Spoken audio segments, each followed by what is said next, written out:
साथियों नमस्कार। ज़रा सोचिए, आप मंच पर कविता पढ़ने आए हों और आपका जूता ही गायब हो जाए। आगे जो हुआ सुनकर हंसी नहीं रुकेगी, क्योंकि एक जूता गया लेकिन अब बोरा भर कर आएगा।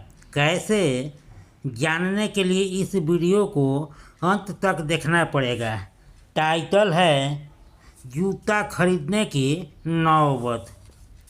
एक कवि सम्मेलन में हास्य व्यंग के कवि जैसे ही सभा में पधारे, जूता को पांव से निकाल जैसे ही किए अपने से दूर रखा जब किनारे, तभी पलक झपकते किसी शख्स ने उनके चमचमाती जूता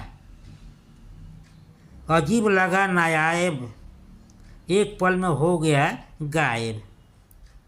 कवि सम्मेलन में एक हास्य व्यंग के कवि जैसे ही सभा में पधारे, जूता को पांव से निकाल जैसे किए अपने से दूर रखा जब किनारे, तभी पलक झपकते किसी शख्स ने उनके चमचमाती जूता को अजीब तरह से देखा।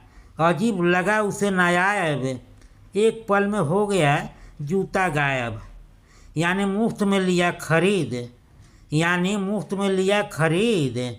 यह देख कवि महोदय का हुआ मिट्टी पलीद।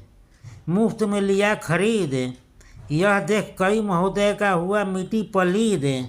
अब लगा मंशा नहीं कर पाएंगे पूरी। अब लगा मंच पर मंशा कर नहीं पाएंगे पूरी। कविता पढ़ने की साध रह जाएगी अधूरी। तभी एक सज्जन जो किसी मंच से उनका पहले भी कविता सुना था, गुस्से से अपना नाक धुना था, वह बोला, कवि महोदय अपनी ओज बानी में कविता सुनाए।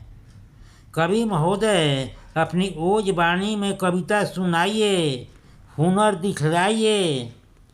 पहले भी मैंने आपको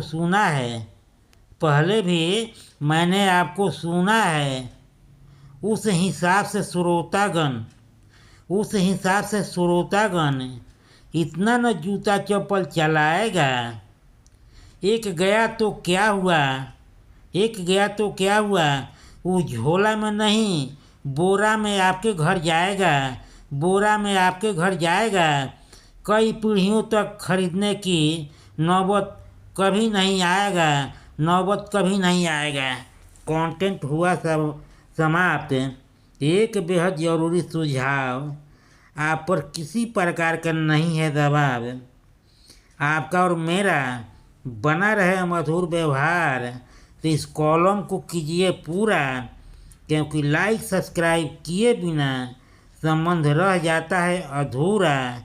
एक बार फिर से आप सभी को तहे दिल से नमस्कार। मेरे चैनल को देते रहिए भरपूर प्यार।